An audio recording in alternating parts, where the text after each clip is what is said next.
Meu nome é Cairo Santos e eu sou kicker e único brasileiro jogando na NFL. Cada chute, cada jarda conquistada, cada passo me levou para mais perto dos meus sonhos. Agora, a cada R$200 em compras com seu Visa cadastrado, você tem a chance de ficar mais perto do sonho de assistir ao Super Bowl 59. E usando o seu cartão de débito, você ainda concorre a prêmios diários de até R$1.000. Não importa o tamanho do seu sonho, dê o primeiro passo. Visa, apoiando seus passos aonde você quiser chegar. Everything you learned in history class was a lie. Well, maybe not everything, but they skipped the best parts. Introducing Stupiracy, where stupidity meets conspiracy. Ever heard of the Olympic marathon that nearly killed its runners? Or the time a pope put another pope's corpse on trial? Join me, Scott Rizzuto, and Tim McKernan as we uncover the most outrageous historical moments and mind-blowing conspiracies you won't believe actually happened. Tune into Stupiracy for your weekly dose of historical absurdity. Available wherever you get your podcasts. Remember, history is dumb, but laughing at it is smart. And now, live from the TCL broadcast studios, it's Joe Souchere and Patrick Royce with Sports Talk.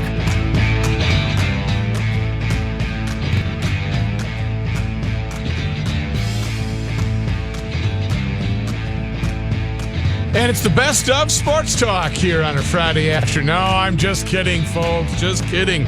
We have a live broadcast here with Patrick James Stephen Royce adjusting in his chair, donning his headphones. Mr. Manny Hill sitting to my right. Isn't every segment the best? Isn't every segment of Sports Talk the best of Sports Talk, though? You go into it. Every segment is eligible, right? It's going to be the best of, yes. I need a condom. Okay, your mic was on. Anyway. I need one of these mic condoms. I thought you were going out for a social event, and I was going to say, don't count on me. Well, we are really freelancing today, aren't we? I need one of the microphone condoms. Good start here. Anyway. What do we call these things? I call them condoms. I give a microphone condom, a sock. A sock. A sock. Okay, sock. Yeah, a sock would be good, too. All right. Windscreen, maybe? Well, I would have been on time today. But you were looking for a condom. No, well, B. No, I just found out I didn't have one right now. But I walk in, some jackass has Little League Baseball on. I hate Little League Baseball. And the first thing I see is some fat kid with curly like hair. Lumpy or something. Curly hair and wearing sunglasses. Oh. The parents got him the $250 like the Ray-Bans athletic. Somebody must have been playing with you to leave that on. You know why Little League Baseball is so bad for baseball's image as a whole? Why is that? Because about every one of these little son of a guns is 30 pounds overweight. They're all fat. They all look like catchers, don't they? Yeah, they all do. They're all fat. They go to the state tournament. They go to the national tournament. Man, I hate it. Now, people have to know that what happens here with these little leaguers is it's not just the team that was the Oakland A's for the year. Yeah. This is the cream of the crop. They're usually all-star teams from the league. Right. They're plucked. So every one of those kids, I would rather see one where they have a playoff, and you got guys like me that were still on the team that still throw like they have no idea what they're doing. This kid looks kind of like you, kind of chubby and curly hair. I got a corn locks. You don't have the shades on. I will admit to you, Pat, it is hard to find something on in the sports world this time of the year because you got the Little League on ESPN. And we have Duke basketball games. I think there's one on this evening. Well, and then I'm flipping around. I got here a little bit earlier, and I'm flipping around trying to find something. I even went desperation mode and flipped over to Big Ten Network, and they had 1993 Wisconsin football where they were talking to Chili and Darryl Bevel, and then I just flipped over to NBA TV, and they had an old Jazz Blazers game on from the 90s. Oh, yeah. I settled for that. That was a little bit better. Nice consolation prize. Somebody told me, I heard Judd Mackey today talking about how I think Judd said he flipped over to the NBA Phil said he saw in the NBA the other day a game between Philadelphia and Portland in that wonderful final in 70 whatever. when Probably Portland 77. won. When Portland won, Yeah. right? Dr. Jack won. When Bill Walton was actually healthy. Dr. Jack had the big wide collared shirt, missing a couple of buttons with the flowered pants and the whole deal. But I've told you guys that I was at one of those games with Ron Schuler of the Twins. It was an off day in Baltimore. He was a big buddy of some of the of McCarver and Steve Carlton and those guys. And they had a suite for the game. I had a rent-a-car. We drove to Philadelphia and saw Game 2 that the 76ers won to take a 2-0 lead, and then they lost the next 4 to Portland. Wow. How was that? Was that who was in the suite with you guys? Just as family members and friends? No, Steve Carlton and Tim McCarver. Oh, he was? Guys. Yeah, all the ball players were in there, yeah. Then we went out drinking with them afterwards. And Schuler was good at it, too. He was at the drinking part. The drinking part? And I guess we all were. I remember the drive back to Baltimore in my car. Yes. Being a little droopy-eyed, I remember, because it was about 3. I know this, when we arrived, this orb was starting to appear in the eastern sky. That was never your friend. To a drinker, that was never your friend. You needed a little more of that eastern darkness. Sky. And about how long a drive was that, Baltimore to Philly?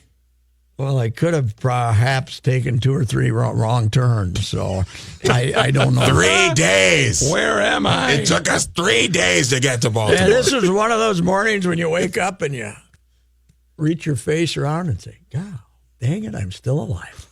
You know? How did this happen? Damned, I'm still around. That was the night that Daryl Dawkins took the punch at Maurice Lucas and missed and hit Doug Collins. Look back on the tape, and you know, Daryl Dawkins is one of the biggest human beings ever. Yes. And Maurice was second. Doug Collins was not intended to take that punch, and he missed him and hit him. But boy, was that 76ers team fun. World B free. They loved him, and that building was rocking. Man, they loved that. Was that a pretty nice arena, the Spectrum, back then? Back then you didn't. It was Flyers played there too, right? It was like Civic Center. It was circular. Okay. You know, they were all built the same way. Everybody who built stadiums or arenas back then thought the way to do it was to one standard way. Get the circle thing going, and of course all baseball stadiums, because they were built multi-purpose. And most of them were built with more concern for football than baseball. Right. So you had the huge foul territory and the whole stupid design that got people further away from home plate. So, but yeah, that was fun that night. That was a hell of a game. And that place. What I loved about World Be Free is World Be Free is he had 3 nicknames. He had the Prince of Midair. World Be Free, and what the hell was he? I guess, World Be Free and All Worlders. I don't know, but people were running around with big placards and signs in honor of Lloyd when he came in. How did he get the nickname World Be Free? Well, he changed it. I don't know. They started a legal change. They started calling him World, All World, and he illegally changed his name to World Be Free. December 8th, 1981, a day before his 28th birthday, he legally changed his first name to World. Yes. According to Free, the fellas back in Brownsville gave me the nickname World when I was in junior high. They just started calling me All World because All City and All County and things like that weren't good. Were not good enough. Is Lloyd still with us? You never hear anything about him. Yeah, he's still with us. He is 64. Wow. 64 years old. Doesn't tell us where he's living, does it? No, I could probably. Let me scroll down his Wikipedia. Man, that was a fun NBA because they'd mug each other and play dirty, but then a lot of them never played any defense. Currently, Free is director of player development and a community ambassador for the 76ers. Really good for him. He's still in Philly. Yeah. Mm-hmm. Did those guys? I think one of my favorites, that was a little later though, was Andrew Toney, who played on that team down there. The 76ers a little later. Mm-hmm. There's a legend about Andrew Toney. There's a legend about Andrew. The Boston Strangler. Andrew was at a dinner, like a preseason dinner, and he ended up sitting next to the owner, Mr. Katz. Okay. And he asked Mr. Katz if he was Jewish. Okay. And Mr. Katz said yes. And Andrew started laughing like crazy. And the guy says, "Why are you laughing, Andrew?" And he says, "Those funny hats, man." So Andrew, was he talking about the Orthodox Jews or the yarmulkes? You got to wear those funny hats, man. He was, I guess, Andrew. The 76ers had some characters, man. Dawkins, Free. After that, Andrew Toney. That was a great rivalry. That was a great rivalry. 76ers. He came a little later, but 76ers and Celtics. And 76ers were really good. They just couldn't beat the Celtics. Was Dr. J kind of the mild-mannered one out of all those guys? Oh, yeah. Yeah, he was the senior member, too. He was not the... But then Moses finally got there, and then they finally won a title in '83, and they swept the Lakers. Yep, he was a monster, too, man. All right. But he was not always known as Dr. J, right? Dr. J, Dr. J, Dr. J, Dr. J. Dr. Chapstick. Dr. J has changed his nickname to Dr. Chapstick. Chapstick lip balm is serious medicine. It helps heal chapped lips and helps keep them from chapping in the first place. Dr. J. Dr. Chapstick to you. Chapstick has emollient. Oh, that just shows us in the 1970s there was no ad corny enough not to get on. All right. Dr. J doing a chapstick ad. All right, we shall return.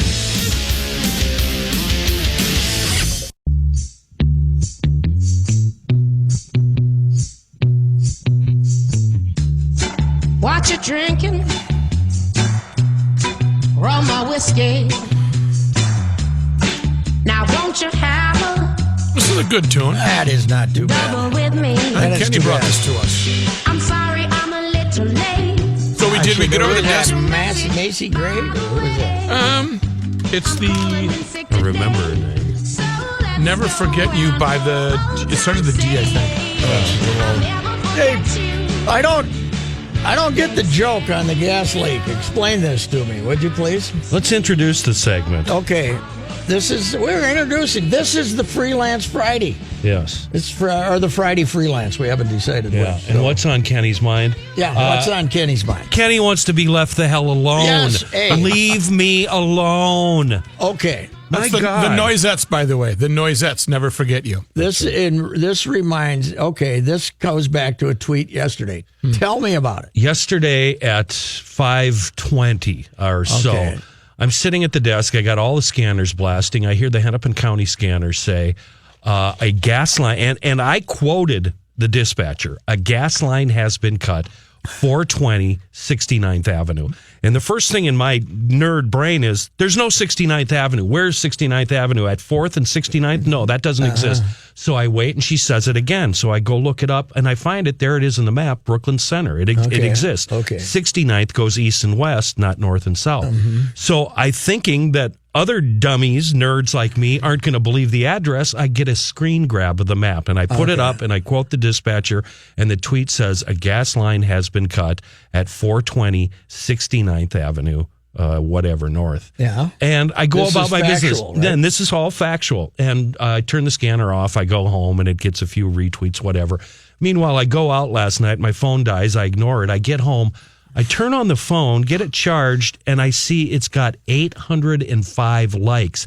And Is as this I'm a 69 joke? Is that what it is? it's 420. It's a gas and I know, cut. no, but why was it popular? It's gas and cut. 420, which is a weed thing, Oh, okay. and 69th. Oh, okay. So it's those three. I didn't know the 420. And Royce, I'm looking at it for 3-4 minutes. It goes from 805 likes to over 1,200 likes. So this is as sophomoric as humor can get, right? Yes. Yes. Yeah, and What were you supposed to do? Make up a different address so it wasn't as funny? No, everybody's having fun with it. They all think it's delightful and fantastic. But impressions, if you go to your Twitter thing, you can see your tweet activity. Yeah. My impressions right now on this tweet, 1,527,000. 257,000 engagements. So this had to make some very popular... 22,000 people have clicked my profile. 16,000 people have liked it. Do a lot of people think you just were making it up? I don't know. I'm going to steal a line from Souchere. Why don't you do that every day?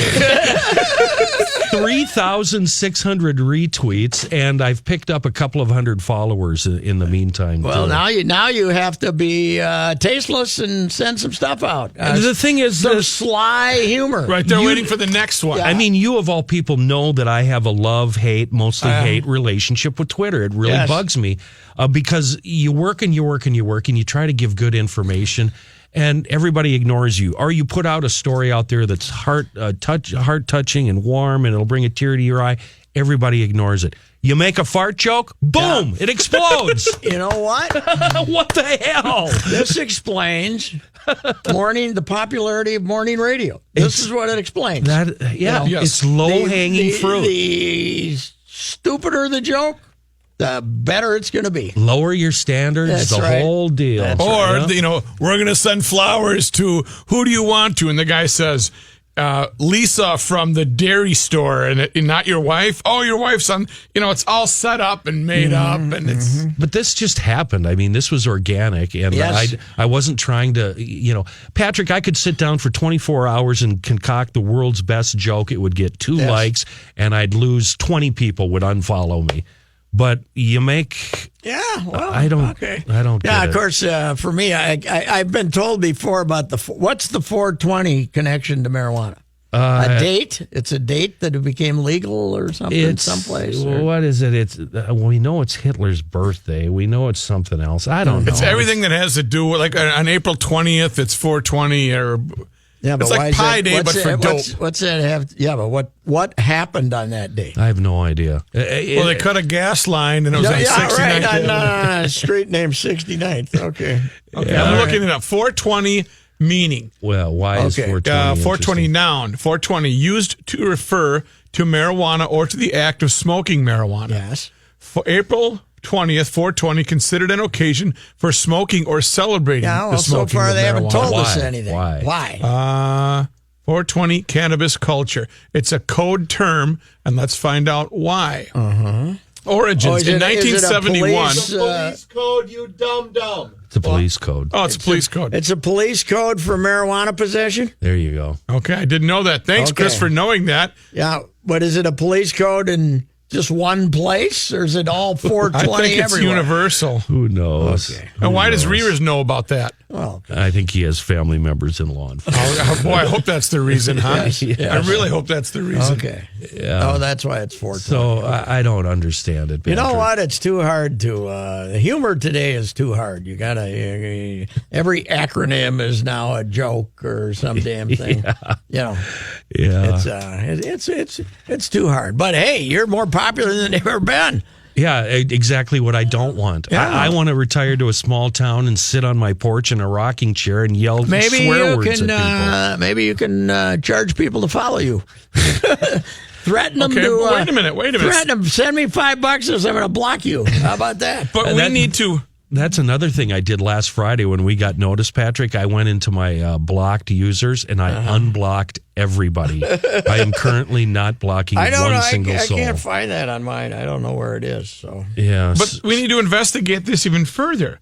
Why did the cops come up with 420? yeah, that's true. We want to get into that too. Right. Yeah, Well, right. any coppers out there? Let me know, you cops that know everything. Oh, and another thing, Pat, about this. Adam 12. Why didn't they use Adam 13? Right, exactly. The number one response, and I guess this is now code word, the number one response, and I've had hundreds and thousands of responses, and they all say the same thing: nice. So that's code for that's some kind of weed good. code. Oh, that's good. So, That's good. Yeah. Right. So when somebody says nice to you, they're asking, "Hey, do you want to puff up?"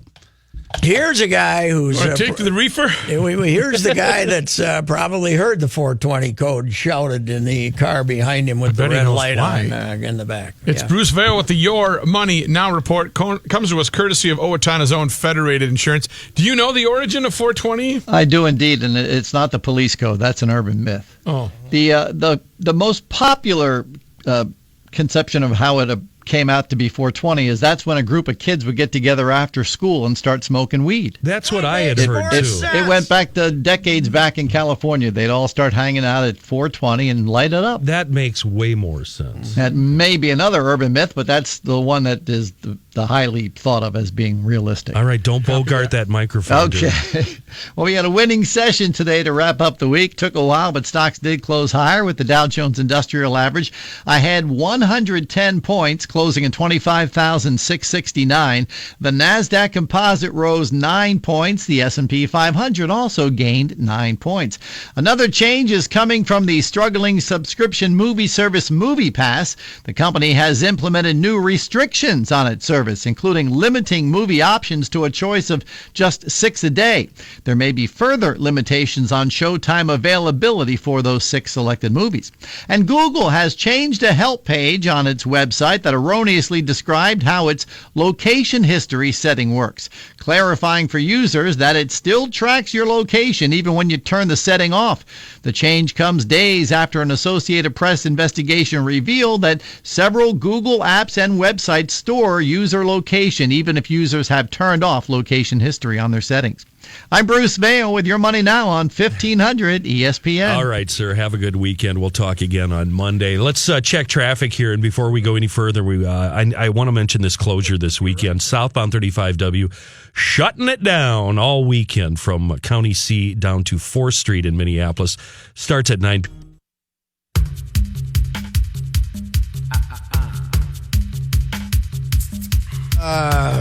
argue with Bruce Vail here, or are you gonna go with him on the? I'll just go with him 420 because I personally don't really care. 420 being, you know what? Rather than it being the police call, it being the time the kids started toking in California is more fun. That's right. Yeah, it's more fun. So I don't know. You know what? I didn't know many. I'm going with that. I didn't know many potheads in my youth. And Falda is probably pretty thin pickings. Yeah, and then Prior Lake, we just drank. We did. Yeah, those are the guys that say, "Oh, don't you bleeping drunk? Give me my 20th beer." We just sat around the fire and pretended like we were the Crusher and drank beer and then crushed the cans on our forehead. Yeah, thought that'd attract the girls. I'm not sure it did, but I may have done that a few times myself. As a former Cretan cookie pusher, I think that. Wait a minute. I didn't see a lot of. What is that? There were some kids. What's a Cretan? That's what they call us, Cretan cookie pusher. What does that mean? I think it means that it has some. You're nerds? No, Bible maybe bangers? Distribution of some type of 420 or things like that. I thought maybe cookie pusher because you're out selling cookies to raise money for the Catholic. It wasn't the Bible. It wasn't cookies. No, it wasn't cookies. Okay. That's different than a cake eater. Right. Yes. Right. And way different than the little trade school over in Mendota Heights they've got over there that all boys won. Here's Reavers with some actual news here on Friday. On the what do you prefer, Rook? The Friday, Freelance Friday, or the Friday Freelance Friday, Freelance Friday Fest. Fun Fest. That's right. Okay. That's right. Logan Forsythe had a career-high 5 hits, and Jorge Polanco drove in 4 runs as the Twins outslugged the Tigers 15-8 last night at Target Field. The two teams combined for 7 home runs. Miguel Sano and Iri Adrianza also went deep for the Twins. Forsythe raised his batting average, by the way, with the Twins to .449. You can't sell him. You got to sign him long term. No kidding. Irv Santana was awful again last night. His 5th start after missing most of the year, rehabbing a finger injury. He was pulled in the 5th after loading the bases with nobody out. He gave up 7 runs and 7 hits. Same two teams go at it again tonight. Kyle Gibson will start opposite Tigers left-hander Matthew Boyd. First pitch is at 7:10. True story. I watched the first inning last night, and it was 3-2, and I couldn't. It was sad to watch Liriano, and it was sad to watch Irv. So I switched and watched a movie, and came back, and there was 1 out in the top of the 5th. It was the longest game in the history of mankind. Yes, it was. What movie did you watch? Anything worth? I think it's one you'd probably like. I think the name of it's Perdita. It's a Argentinian drama. Oh, okay. Subtitles? Oh, yeah. Yeah. I didn't have no problem with subtitles. You know what? When you're the age of the bride and I, we have subtitles on the English movies. We do a closed caption. I will admit I've done that too. I went and saw The Spy Who Dumped Me last night. Okay. High class humor. High class humor. Kate McKinnon was pretty funny. But your guy, right? Pascal. Mila? Yeah. Mila Kunis. Oh, She's, Mila, yeah. that might go. That was, I liked that. It was a good. Any, let's get candid here. Any full frontal nudity? No. You know what? Yes, there was. In one scene. Yes, not that would be an incentive. Right. Was it a dude? Yes, it was. Oddly enough, there was some nudity, and it was the guy from Latvia, and he comes showed out. off his bare rump. Yes, and they do a shot. He's standing up like this. They do a shot from back here. Oh, a and porn shot. You just see swinging doors. You're swinging doors, and it's only for a split second. But I went, huh? And my wife went, really? Like, don't look, honey, don't look. I told Mel this when she was. It's not here. normally like that. Wow. I'm definitely, if I start drinking again, it's going to be Jim Beam. Jim Beam? Because of Mila. Oh, because of her ad. Those Sure, ads you bet. make me want to have a cocktail. Don't blame you there.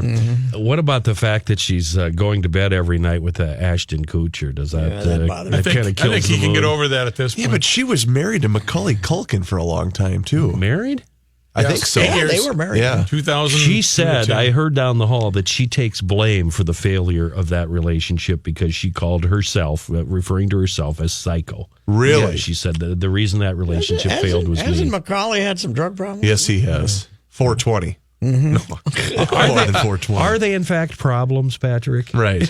Well, at a certain level it is when they're being dragged off to jail and stuff.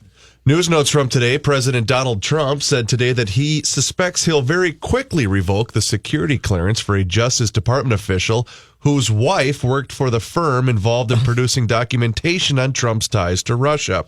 Signaling that his efforts to target clearances over his frustration with the Russia investigation were not over, Trump tweeted that it was a disgrace for Bruce Orr to be in the Justice Department. His comments came 2 days after he yanked the security clearance for former CIA Director John Brennan. He's gone completely nuts. Saying he had to do something about the rigged federal probe of Russian election interference. Orr has come under Republican scrutiny for his contacts to Glenn Simpson, co-founder of Fusion GPS.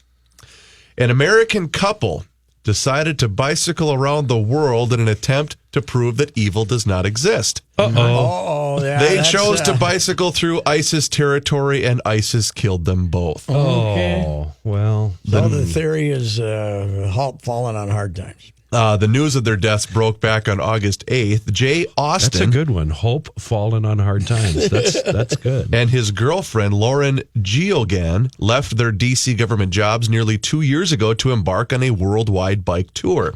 The couple kept track of their trips on a website where they posted photos of their travels and whimsical musings on evil, the media, and the goodness of people. People aren't evil. People are good. Yep. Yes, you just need to talk And to then him. what happened? I'm a lefty. Where did they go? I'll get to that here in a second. It's one of the Izazikstans. It was one of the Stanners. Tajikistan. I didn't even know we had ISIS in that Tajikistan. I thought we were a little more to the Mideast. You got pockets. In one post, Austin, who was a vegan, said he worked for the Department of Housing and Urban Development during Obama's presidency, explained how he and his girlfriend were planning to bike around the world with hopes to meet generous and approachable people. He did acknowledge that biking makes one more vulnerable. In another post, right before entering the ISIS hotbed in the recruiting grounds of Tajikistan, Austin waxed about how evil does not exist in the world. No, it doesn't. No. Did we? People are good. How did we kill them? Did we do brutal things or just shoot them? Big knives. Yeah, it was they first took a car and they rammed there because they were biking with other people. This couple was the group, the ISIS group, ran into them with a car, and then a bunch of them got killed. Yes, I believe it was 6 total. A whole lot of them. Yeah. So it didn't turn out so good. No. In Minneapolis, Patrick, in these western states where the speed limit on 2-lane roads is 70, they have bicycle riders. So you're straddling 2-lane roads with little or no shoulders and bicycle riders. Let me tell you, it is interesting. I've told you about the bicycle lanes we have down there in Florida. About like this. About 6 inches wide. You better be. But coming out of our place in the back, that 1.5 miles, you see people trying to. So the other day, I left the radio station. I think this was Wednesday at 6. I was meeting some friends over here south of 94. Imagine that. and I took the right across the freeway. Yeah, you know with where the bike lane is. Yeah, double wide bike lane. There was a Prius driving in it. Yeah, going north all the time, texting on her phone. I thought, oh my god, all the time. She has no idea. The bicycle bicycle lane. What is that street? Is it Pelham? Yeah, Pelham. Okay, and it goes from Franklin down to the river and Otis down there. And they've got a southbound bike lane and a northbound bike lane. It's just as wide as the car lanes. And you see every day a car driving in those bike lanes. Well, what if there's no bike to be in clear view? I think it's more... People are up ahead of you trying to make a left-hand turn. There's an unoccupied bike lane. I got to tell you, I'm going for it. I'm in it. I'm in it. That's right. I think it's more like Reavers. I think it's people, like Reavers saw, it's people unaware and on their phone and just being dumb, you know. How about Tweetmaster? You retweeted or picked up a tweet on Raymond Avenue or this morning, Energy Park Drive, where somebody cut in front of a semi. A biker, just pointed his hand up there like, I'm gonna go left, so get out of my way. Oh my god! And right in front of a big rig doing about 30 miles per hour. Stop just like this. Yeah. And what they don't even realize is these semi drivers can't see in front of their hood. I mean, they're 15 feet in the air. They can't see you down there. Right. So they're going to run you over and not even know they hit you. Mm-hmm. Right, because they wouldn't even, there would be no... Right. Oh, my God. Yeah. People are dumb. I want to know... Please be careful. Please. Kenny. Yeah. How are you? Worth Parkway and Golden Valley Road. Yep. Very busy. Turny, twisty, busy, hilly. Yeah. We have been doing something on that intersection, and I assume it's a roundabout. I'll check. I assume it's a roundabout. How long can it take? You got to put a little pavement this way, a little pavement that way, and a big clump of grass in the middle, and let's go. It can't take 3 months. Right. Come on. What the hell? You'd be a good foreman. You should be in charge, brother. 8 kindergarten kids with wagons full of tar and do it in about 2 weeks. And these jackasses have been doing it. Little bastards. These jackasses. That's my secret route. Yes. These jackasses have been doing it for 3 months. What the hell? It's a roundabout. You just go zoom. I'm calling it tar because you can't spell asphalt.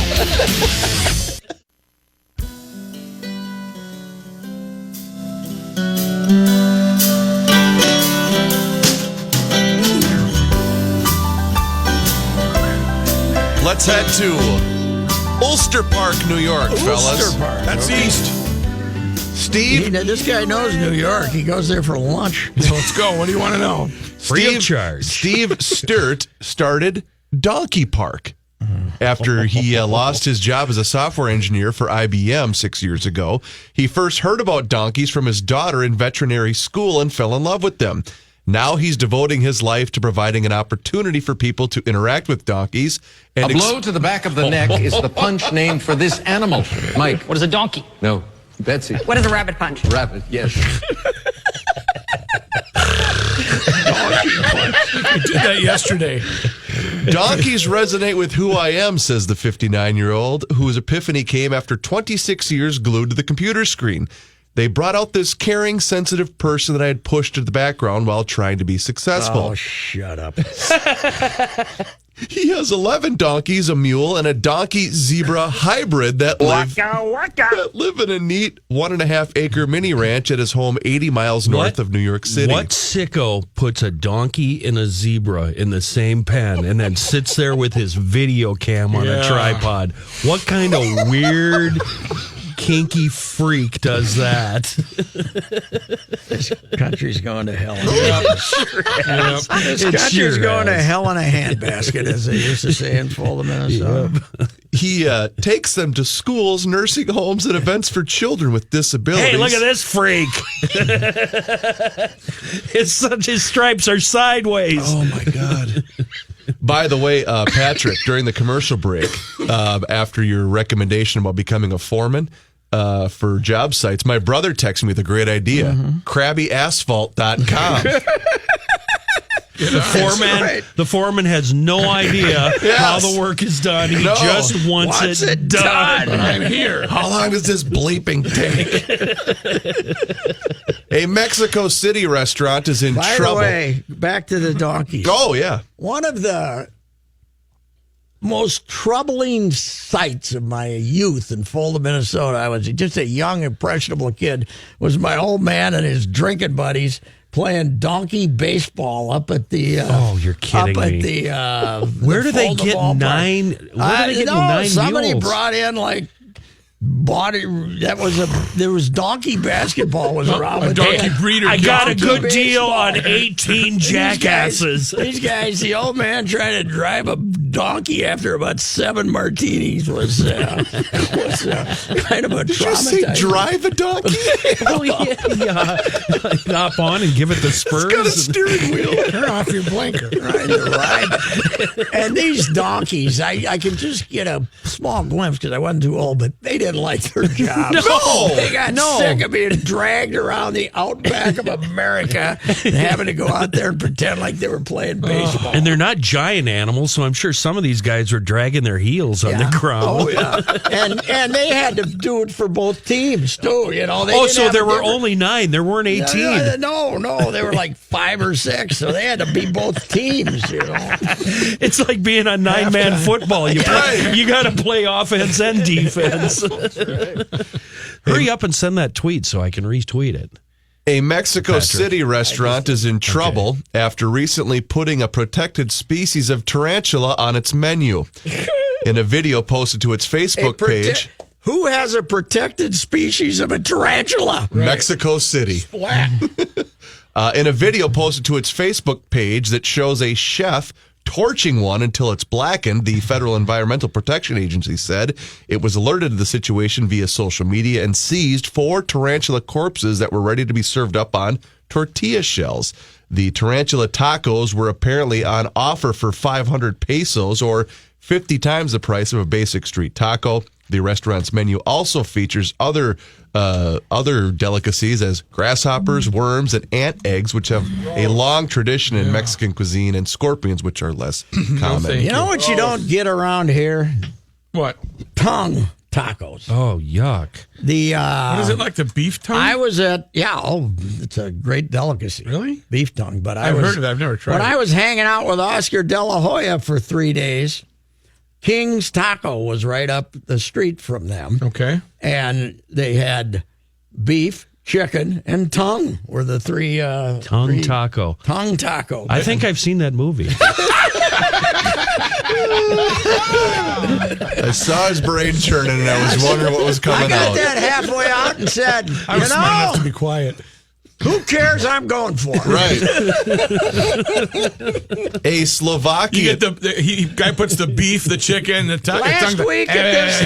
Oh my God! Last week at this time, I might not have done it. No, he probably would have been last Thursday. Okay. Right. A Slovakian woman was reportedly arrested after she played the same opera song on repeat for 16 years. What? Oh, yeah, she should be beat up. The woman, who was identified as Eva by a Hungarian news site, was charged with harassment and malicious persecution for allegedly forcing her neighbors to repeatedly endure Giuseppe Verdi's La Traviata. Did she hate them, or she just loved the opera? She was very mad at her neighbors, Patrick.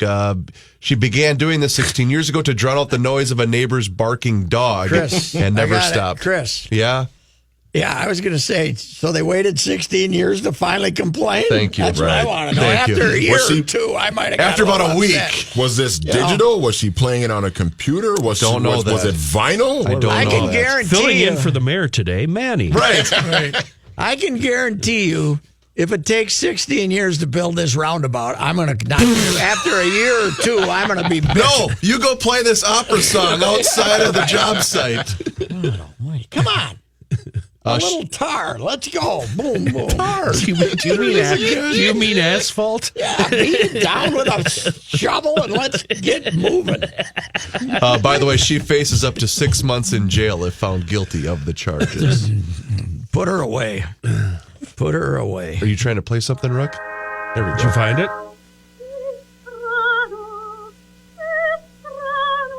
Yeah. That's I'm the ready right to. one? I'm ready to strangle Desperado, myself. why don't you come to your senses? Yeah. And here comes Bugs Bunny with this big mop. People who go to opera and try to pretend like they know what the hell's going on, they pee me off. Give me don't know nothing. I'm waiting for halftime. Give me a rope and a rafter. Let's go here. All right. Okay. You know, when I nope. I got the wife the scalp that we were in New York over Thanksgiving, and on Friday night the Nutcracker starts. Oh yeah. And I got her a ticket. She wanted to go, and I had to scalp it for like $300. And she says, "Well, are you going?" I said, "No, they only had one ticket." She got there, there's an empty seat next to her.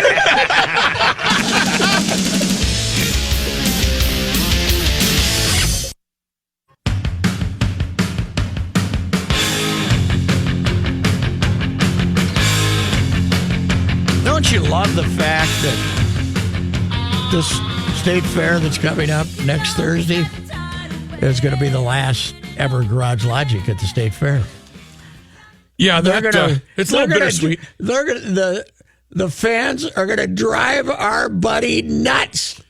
If he thinks he's sneaking out the back with those mobs of people, he's got no shot. No, it's going to be like crowd surfing, where they're going to lift him up and just push him around the crowd. He's going to miss the bus. He might as well start pointing for the 645 instead of the 445 instead of the 415. Joe, one more story. Joe, my brother, he was a GLer. And they're like, no. Right, yeah, he owns a motorcycle. You had him play, you let him roll his motorcycle on your show once. We don't even have time for the ride preview, but I know that it's special. It's a Friday Fun Fest feel-good thought for the month or something. 1500 ESPN is KSTP St. Paul, Minneapolis. It's 83 degrees, and the ride on a Friday is next.